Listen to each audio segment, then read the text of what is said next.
Doctor Annappa Pangi, ಹಿರಿಯ ವೈದ್ಯ, Annapurna multi speciality ಆಸ್ಪತ್ರೆ ಹಾಗೂ ಮಧುಮೇಹ ತಜ್ಞ. 4 ಮಾರ್ಚ್ ಪ್ರತಿ ವರ್ಷವೂ ಜಾಗತಿಕ ಅಥವಾ ವಿಶ್ವ ಬೊಜ್ಜು ದಿನಾಚರಣೆಯನ್ನು ಆಚರಿಸ್ತಾರೆ. ಬೊಜ್ಜು ಅಂತಂದ್ರೆ ಏನು ಮತ್ತು ದೇಹದ ತೂಕದ ಹೆಚ್ಚಳ ಅಂದರೆ ಏನು, ಅದರ ಬಗ್ಗೆ ಸ್ವಲ್ಪ ಮಾಹಿತಿಯನ್ನು ನಾನು ತಮಗೆ ಕೊಡಲಿಚ್ಛಿಸ್ತೇನೆ. ದೇಹದ ತೂಕ ಹೆಚ್ಚಾದಂತೆ ಬೊಜ್ಜಿನ ಪ್ರಮಾಣ ಕೂಡ ಹೆಚ್ಚಾಗುತ್ತದೆ. ಈಗಾಗಲೇ ಹೇಳಿದಂಗೆ ಬೊಜ್ಜು ಮತ್ತು ಹೆಚ್ಚಿನ ದೇಹದ ತೂಕದ ಬಗ್ಗೆ ಸ್ವಲ್ಪ ತಿಳಿದುಕೊಳ್ಳಿಕ್ಕೆ ಪ್ರಯತ್ನಿಸೋಣ. ನಮ್ಮ ಬೊಜ್ಜಿನ ಪ್ರಮಾಣ ಅಥವಾ ದೇಹದ ತೂಕ ಯಾವಾಗ ಹೆಚ್ಚಾಗ್ತದೆ ಎಂಬುದನ್ನು ತಿಳ್ಕೊಳ್ಬೇಕಾದ್ರೆ ಕೆಲವೊಂದು ಅಳತೆಗಳನ್ನು ನಾವು ಮಾಡಬೇಕಾಗುತ್ತೆ. ಒಂದು ಎತ್ತರ ಹಾಗೂ ದೇಹದ ತೂಕ. ಸೊ ಎತ್ತರ ಕಿಲೋಗ್ರಾಮ್ನಲ್ಲಿ, ಎತ್ತರ ನಮ್ಮ ಸೆಂಟಿಮೀಟರ್ನಲ್ಲಿ ಹಾಗೂ ಅಥವಾ ಮೀಟರ್ ಮತ್ತು ಸೆಂಟಿಮೀಟರ್ನಲ್ಲಿ, ದೇಹದ ತೂಕ ಕಿಲೋಗ್ರಾಮ್ಗಳಲ್ಲಿ. ಇದನ್ನು ಅಳತೆಯನ್ನು ಮಾಡಿದ ಮೇಲೆ ಕೆಲವೊಂದು ಚಾರ್ಟ್ ಮುಖಾಂತರ ಅವುಗಳನ್ನು ನಾವು BMI ಅಥವಾ ದೇಹದ ದ್ರವ್ಯರಾಶಿ ಸೂಚ್ಯಂಕ, ಇದಕ್ಕೆ ಬಾಡಿ ಮಾಸ್ ಇಂಡೆಕ್ಸ್ ಅಂತ ಕರೀತಾರೆ, ಇದನ್ನು ನಾವು ಪಡೀಲಿಕ್ಕೆ ಸಾಧ್ಯದ. So there are readymade tables. ಆ ಟೇಬಲನ್ನು ಇದನ್ನು ನೀವು ಎತ್ತರ ಮತ್ತು ದೇಹದ ತೂಕವನ್ನು ಹಾಕಿದರೆ ನಮ್ಮ ಬಾಡಿ ಮಾಸ್ ಇಂಡೆಕ್ಸ್ ಅಥವಾ BMI ಸಿಗ್ತದೆ. ಸೊ BMI ನಮ್ಮ ರಾಷ್ಟ್ರದ ಅಥವಾ ನಮ್ಮ ದೇಶದ ಜನರ BMI ಎವರೇಜ್ ಸರಾಸರಿ ಅಂತಂದರೆ 22ರಿಂದ 23 ಅಂಥೇಳಿ ತಿಳ್ಕೊಳ್ಬೋದು. ಆದರೆ ಜನಾಂಗದವರು ಅಂದರೆ ಆಫ್ರಿಕನ್ ಹಾಗೂ ಯುರೋಪಿಯನ್ ಜನಾಂಗದವರ BMI ನಮಗಿಂತಲೂ ಹೆಚ್ಚಿರ್ತದೆ. ಸರಾಸರಿ BMI 25ವರೆಗೆ ನಾವು ನಾರ್ಮಲ್ ಅಥವಾ ಸಹಜ ಅಂಥೇಳಿ ತಿಳ್ಕೊಳ್ಬೋದು. 25 BMI ಅಥವಾ ಬಾಡಿ ಮಾಸ್ ಇಂಡೆಕ್ಸ್ಗಿಂತ ಹೆಚ್ಚಾದರೆ ಹೆಚ್ಚಿನ ದೇಹದ ತೂಕ ಅಂಥೇಳಿ ತಿಳ್ಕೊಳ್ತೇವೆ. 30ಕ್ಕಿಂತ ಹೆಚ್ಚು BMI ಇದ್ದರೆ ಅದನ್ನು ಬೊಜ್ಜು ಅಥವಾ ಒಬ್ಯಾಸಿಟಿ ಅಂಥೇಳಿ ಕರೀತಾರೆ. ಅದಕ್ಕೆ ದೇಹದ ತೂಕ ಹೆಚ್ಚಾದ ತಕ್ಷಣವೇ ನಾವು ಜಾಗರೂಕತೆಯಿಂದಿರಬೇಕಾಗ್ತದೆ. ದೇಹದ ತೂಕ ಹೆಚ್ಚಾದ ಮೇಲೆ ನಮ್ಮ BMI ಬಾಡಿ ಮಾಸ್ ಇಂಡೆಕ್ಸ್ ದ್ರವ್ಯರಾಶಿ ಹೆಚ್ಚಾದರೆ ಅದು ಬೊಜ್ಜು ಅಂಥೇಳಿ ಕರೀಲಿಕ್ಕೆ ಪ್ರಾರಂಭ ಮಾಡ್ತಾರೆ.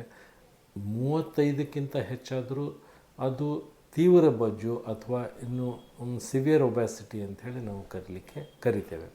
ಸೊ ಹೀಗಾಗಿ ಬೊಜ್ಜನ್ನು ಈ ರೀತಿಯಾಗಿ ನಾವು ವರ್ಗೀಕರಿಸ್ಬೋದು. ಈಗ ನಾವು ನಮ್ಮ ದೇಶದಲ್ಲಿ ಈ ಬೊಜ್ಜಿನ ಪ್ರಮಾಣ ಯಾವ ರೀತಿಯಾಗಿ ಕೆಲವು ವರ್ಷಗಳಲ್ಲಿ ಕಳೆದ 2 ದಶಕಗಳಲ್ಲಿ ಬೊಜ್ಜಿನ ಪ್ರಮಾಣ ತುಂಬ ಹೆಚ್ಚಾಗ್ತಾಯಿದೆ. ಮೊದಲು ಬೊಜ್ಜು ಕೇವಲ ಶ್ರೀಮಂತರ ಸೊತ್ತಾಗಿತ್ತು. ಆದರೆ ಇತ್ತೀಚೆಗೆ ಬೊಜ್ಜನ್ನು ಇವನ್ ವಿಲೇಜ್, ಹಳ್ಳಿಯಲ್ಲಿ ಮತ್ತು ವರ್ಕಿಂಗ್ ಕ್ಲಾಸ್ ಅಥವಾ ನಿತ್ಯ ಕೂಲಿ ಕೆಲಸ ಮಾಡುವವರಲ್ಲಿ ಕೂಡ ಬೊಜ್ಜಿನ ಪ್ರಮಾಣ ತುಂಬ ಹೆಚ್ಚಾಗ್ತಾಯಿದೆ. ಒಂದು ಅಂದಾಜಿನ ಪ್ರಕಾರ ಬೊಜ್ಜಿನ ಪ್ರಮಾಣ ಸುಮಾರು ನಮ್ಮ ದೇಶದಲ್ಲಿ ಸರಾಸರಿ 40% ಜನರು ತಮ್ಮ ದೇಹದ ತೂಕ, ಸರಾಸರಿ ದೇಹದ ತೂಕ ನಾರ್ಮಲ್ಗಿಂತಲೇ ಹೆಚ್ಚಿದೆ ಅಂಥೇಳಿ ತಿಳಿದು ಬಂದಿದೆ. ಅದರ ಜೊತೆಗೇ ಚಿಕ್ಕ ಮಕ್ಕಳಲ್ಲಿಯೂ ಕೂಡ ಬೊಜ್ಜು ದಿನೇ ದಿನೇ ಹೆಚ್ಚಾಗ್ತಿದೆ. ಇದು ಕಳವಳಕಾರಿ ಸಂಗತಿ. ಯಾಕಂತಂದರೆ ಚಿಕ್ಕ ಮಕ್ಕಳಲ್ಲಿ ಬೊಜ್ಜು ಡೆವಲಪ್ ಆದರೆ ಮುಂದೆ ಕೂಡ ಯುವಕರು, ಮಧ್ಯ ವಯಸ್ಸರು ಅಥವಾ ವಯಸ್ಸಾದ ನಂತರವೂ ಕೂಡ ಈ ಬೊಜ್ಜು ಮುಂದುವರಿತದೆ. ಹೀಗಾಗಿ ಚಿಕ್ಕ ಮಕ್ಕಳಲ್ಲಿ ಬೊಜ್ಜನ್ನು ನಿವಾರಿಸಲಿಕ್ಕೆ ಬೇಕು. ಜೊತೆಗೆ ಈ ಬೊಜ್ಜಿನ ಕಾರಣಗಳೇನು ಅನ್ನೋದ್ರ ಬಗ್ಗೆ ತಿಳಿದುಕೊಳ್ಳೋಣ. ಬೊಜ್ಜಿನ ಮಹತ್ವದ ಕಾರಣ ಅಂತಂದರೆ ನಮ್ಮ ಹೆಚ್ಚಿನ ಪ್ರಮಾಣದ ಕ್ಯಾಲೋರಿ ಸೇವನೆ. ಅಂತಂದರೆ ನಮ್ಮ ದೇಹಕ್ಕೆ ಬೇಕಾಗುವಂತಲೂ ಹೆಚ್ಚಿನ ಪ್ರಮಾಣದ ಕ್ಯಾಲೋರಿಗಳನ್ನು ಸೇವಿಸೋದು, ಹೆಚ್ಚು ಸಿಹಿ ಪದಾರ್ಥಗಳ ಸೇವನೆ ಮತ್ತು ಎಂಟಿ ಕ್ಯಾಲೋರೀಸ್ ಅಂತಾರೆ. ಅಂದರೆ ಪಾಲಿಷ್ ಮಾಡಿದ ಅಕ್ಕಿ ಮತ್ತು ಮೈದಾ ಸೇವನೆ, ಬೇಕರಿ ಪದಾರ್ಥಗಳ ಸೇವನೆ, ಇವುಗಳಿಂದ ನಮ್ಮ ಬೊಜ್ಜು ದಿನೇ ದಿನೇ ಹೆಚ್ಚಾಗ್ತದೆ. ಅದರ ಜೊತೆಗೆ ನಾರಿನ ಅಂಶ ಕಡಿಮೆ ಇದ್ದ ಆಹಾರ ಪದಾರ್ಥಗಳನ್ನು, ತರಕಾರಿ ಮತ್ತು ಹಣ್ಣಂಪಲ ಸೇವನೆ ಕೊರತೆಯಿಂದಲೂ ಕೂಡ ಬೊಜ್ಜಾಗ್ತದೆ. ಜೊತೆಗೆ ನಮ್ಮ sedentary habits, sedentary life style ಅಂತಂದರೆ ಮುಂಚೆ ಕೆಲಸ ಮಾಡ್ತಿದ್ರು ಜನ. ಈಗ ಕೆಲಸ ಮಾಡುವ ಪ್ರಮಾಣ ಅಂದರೆ ನಮ್ಮ ಆಹಾರ ಸೇವನೆಗಿಂತಲೂ ನಮ್ಮ ಕೆಲಸ ಕಡಿಮೆಯಾಗಿದೆ. ಹೀಗಾಗಿ ಅದರಲ್ಲಿ there is N imbalance between intake and expenditure. ವ್ಯಾಯಾಮದ ಪ್ರಮಾಣ ಕೊರತೆ ಇದೆ. ಸೊ ವ್ಯಾಯಾಮ ಕೊರತೆ, ಆಹಾರದ ಸೇವನೆ ಹೆಚ್ಚಳ, ಜೊತೆಗೆ ಮಾನಸಿಕ ಒತ್ತಡ ಹಾಗೂ ನಿದ್ರಾಹೀನತೆ ಇವುಗಳು ಕೂಡ ಈ ಬೊಜ್ಜಿಗೆ ಮುಖ್ಯ ಕಾರಣಗಳಂಥೇಳಿ ನಾವು ತಿಳ್ಕೊಳ್ಳಿಕ್ಕೆ ಬೇಕು. ಆಮೇಲೆ ಈ ಬೊಜ್ಜಿನಿಂದ ಏನಾಗ್ತದೆ, ಯಾಕೆ ನಾವು ಬೊಜ್ಜನ್ನು ನಿವಾರಿಸಬೇಕು ಅಥವಾ ಬೊಜ್ಜು ಅಥವಾ ದೇಹದ ತೂಕ ಹೆಚ್ಚು ಆಗಬಾರ್ದಂತೆ ನಾವು ಎಚ್ಚರ ವಹಿಸ್ಬೇಕಂತಂದರೆ ಬೊಜ್ಜು ಹಲವಾರು ರೋಗಗಳಿಗೆ ಮುಖ್ಯ ಕಾರಣವಾಗಿದೆ. ಮೊದಲನೇದಾಗಿ ಮಧುಮೇಹ, ಹೆಚ್ಚಾಗುತ್ತಿರುವ ಮಧುಮೇಹದ ಪ್ರಮಾಣ, ಜೊತೆಗೆ ಹೆಚ್ಚಾಗುತ್ತಿರುವ ಹೈಪರ್ ಟೆನ್ಷನ್ ಅಥವಾ ಬ್ಲಡ್ ಪ್ರೆಷರ್, ಅಧಿಕ ರಕ್ತದೊತ್ತಡ ಮತ್ತು ಹೃದಯ ರೋಗಗಳು, ಇವು ಮೂರೂ ಜೊತೆಗೆ ಸೇರ್ತವೆ. ಸೊ ಈಗ ಒಂದರಲ್ಲಿ ಯಾವುದಾದ್ರೂ ಹೆಚ್ಚಳ ಆದರೆ ಇನ್ನೆರಡರಲ್ಲಿಯೂ ಕೂಡ ಹೆಚ್ಚಳ ಆಗ್ತದೆ. ಇದಕ್ಕೆ ನಾನ್ ಕಮ್ಯುನಿಕೇಬಲ್ ಡಿಸೀಸ್ ಅಂತಾರೆ, ಸೋಂಕು ರಹಿತ ರೋಗಗಳು. ಇದರ ಜೊತೆಗೇ ಸ್ಟ್ರೋಕ್ ಅಥವಾ ಲಕ್ವ ಅಂತ ಏನು ಕರಿತೀವಿ, ಅಥವಾ ಹೃದಯಾಘಾತ, ಮೆದುಳಿನ ಆಘಾತ, ಜೊತೆಗೇ ಕ್ಯಾನ್ಸರ್ಗಳ ಪ್ರಮಾಣದಲ್ಲಿ ಹೆಚ್ಚಳ, ಇವೆಲ್ಲವೂ ಕೂಡ ನಾನ್ ಕಮ್ಯುನಿಕೇಬಲ್ ಡಿಸೀಸ್ ಅಥವಾ ಸೋಂಕು ರಹಿತ ರೋಗಗಳು. ಜೊತೆಗೆ ಕಿಡ್ನಿ ಮತ್ತು ಲಿವರ್ಗಳ ರೋಗಗಳಲ್ಲಿಯೂ ಕೂಡ ಹೆಚ್ಚಳವಾಗ್ತದೆ. ಸೊ ಎಲ್ಲ ರೋಗಗಳು ಬೊಜ್ಜಾದಮೇಲೆ ಹೆಚ್ಚಾಗೋದ್ರಿಂದ ಬೊಜ್ಜನ್ನು ನಿವಾರಣೆ ಅತ್ಯವಶ್ಯ.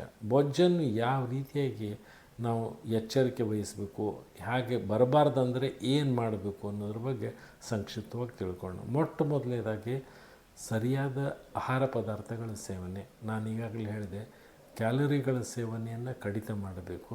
ಜೊತೆಗೆ ನಾರಿನ ಪದಾರ್ಥಗಳ ಸೇವನೆಯನ್ನು ಹೆಚ್ಚಿಸಬೇಕು. ಮತ್ತು ನಮ್ಮ ಈ ಪಾಲಿಷ್ಡ್ ಅಕ್ಕಿ, ಮೈದಾ, ಬೇಕರಿ ಪದಾರ್ಥಗಳ ಸೇವನೆ, ಜೊತೆಗೆ ಜಂಕ್ ಫುಡ್ ಮತ್ತು ಫಾಸ್ಟ್ ಫುಡ್ ಸೇವನೆಯನ್ನು ಕಡಿತ ಮಾಡಬೇಕು. ತರಕಾರಿಗಳ ಸೇವನೆ, ಹಣ್ಣು ಹಂಪಲ ಸೇವನೆ, ನಾರು ಪದಾರ್ಥ ಸೇವನೆಯನ್ನು ಹೆಚ್ಚಿಸಬೇಕು. ಜೊತೆಗೇ ಒಟ್ಟಿನಲ್ಲಿ ಆರೋಗ್ಯಯುತ ಆಹಾರ ಪದಾರ್ಥಗಳನ್ನು ಸೇವಿಸಬೇಕು. ಜೊತೆಗೇ ನಮ್ಮ ನಿತ್ಯ ವ್ಯಾಯಾಮ ಅಥವಾ ಎಕ್ಸರ್ಸೈಸ್ ಅನ್ನು ಹೆಚ್ಚಿಸಬೇಕು. ಮತ್ತು ಯಾವಾಗಲೂ ಚಲನ ಸ್ಥಿತಿಯಲ್ಲಿರಬೇಕು, ಕೂತ್ಕೊಳ್ದೇ ಯಾವಾಗಲೂ ಚಲನವಲನವನ್ನು ಹೆಚ್ಚಿಸಬೇಕು. ನಮ್ಮ ವಿಶ್ವ ಆರೋಗ್ಯ ಸಂಸ್ಥೆಯ ಗೈಡ್ಲೈನ್ಸ್ ಪ್ರಕಾರ, ಮಾರ್ಗದರ್ಶಿಗಳ ಪ್ರಕಾರ ವಾರಕ್ಕೆ 150 ನಿಮಿಷಗಳವರೆಗಾದರೂ ಕೂಡ ನಾವು ವ್ಯಾಯಾಮವನ್ನು ಮಧ್ಯಮ ತರಗತಿಯ ವ್ಯಾಯಾಮ ಅಂತಂದರೆ ದಿನಕ್ಕೆ 30 ನಿಮಿಷ ಅಥವಾ ವಾರದಲ್ಲಿ 5 ದಿವಸ 30 ನಿಮಿಷಗಳ ನಿತ್ಯ ವ್ಯಾಯಾಮವನ್ನು ಮಾಡೋದು ಒಳ್ಳೆಯದು. ಜೊತೆಗೇ ಒತ್ತಡರಹಿತ ಜೀವನ ಶೈಲಿ, ಒಳ್ಳೆಯ ನಿದ್ರೆ, ಇವೆಲ್ಲವೂ ಕೂಡ ನಾವು ಪಾಲಿಸಿದರೆ ಬೊಜ್ಜನ್ನು ನಿವಾರಿಸಲಿಕ್ಕೆ ಸಾಧ್ಯತೆ. ಬೊಜ್ಜು ಯಾಕೆ ನೀವು ಇದ್ರ ಬಗ್ಗೆ ನಾವು ಕಾಳಜಿಪೂರ್ವಕವಾಗಿರಬೇಕಂತಂದರೆ, ಈಗಾಗಲೇ ನಾನು ತಿಳಿಸಿದಂತೆ ಹಲವಾರು ರೋಗಗಳನ್ನು ನಾವು ತಡೆಗಟ್ಟಬೇಕಾದರೆ, ಮುಖ್ಯವಾಗಿ ಮಧುಮೇಹ, ಹೃದಯಾಘಾತ, ರಕ್ತದೊತ್ತಡ, ಮೆದುಳಿನ ಆಘಾತ, ಈ ಎಲ್ಲ ಕ್ಯಾನ್ಸರ್, ಈ ಎಲ್ಲ ಸೋಂಕು ರೋಗಗಳನ್ನು ನಾವು ಕಡಿತಗೊಳಿಸಬೇಕಾದ್ರೆ ನಮ್ಮ ದೇಹದ ತೂಕವನ್ನು ಸರಿಯಾದ ಮಟ್ಟದಲ್ಲಿ ಇಟ್ಕೊಳ್ಳೋದು ಆದ್ಯ ಕರ್ತವ್ಯ. ಸೊ ಈ ವಿಶ್ವ ಬೊಜ್ಜು ದಿನಾಚರಣೆಯ ಅಂಗವಾಗಿ ಈ ಜನರಲ್ಲಿ ಈ ಬೊಜ್ಜಿನ ಬಗ್ಗೆ ಒಂದು ಅರಿವು ಅಥವಾ ತಿಳುವಳಿಕೆ ಮೂಡಿಸುವ ಅಗತ್ಯವಿದೆ. ಅದಕ್ಕೆ ಈ ದಿವಸ ನಾವು ಎಲ್ಲರೂ ಕೂಡ ಬೊಜ್ಜು ಬರದಂತಹ ಜೀವನ ಶೈಲಿಯನ್ನು ನಾವು ಅಳವಡಿಸಿಕೊಂಡು ಬೊಜ್ಜು ನಿವಾರಣೆಯನ್ನು ಮಾಡುವ ಪ್ರತಿಜ್ಞೆ ಮಾಡೋಣ. ಜೊತೆಗೆ ಜನರಲ್ಲಿಯೂ ಕೂಡ ಈ ಬೊಜ್ಜಿನ ಬಗ್ಗೆ ತಿಳುವಳಿಕೆ ಮೂಡಿಸಿ ಬೊಜ್ಜು ನಿವಾರಣೆ ಅಥವಾ ದೇಹದ ತೂಕ ಹೆಚ್ಚಳವಾಗದಂತೆ ನೋಡಿಕೊಳ್ಳೋಣ ಮತ್ತು ಈ ಸಂದೇಶವನ್ನು ಹೆಚ್ಚು ಜನರಲ್ಲಿ ಹಂಚಿಕೊಳ್ಳೋಣ. ಧನ್ಯವಾದಗಳು.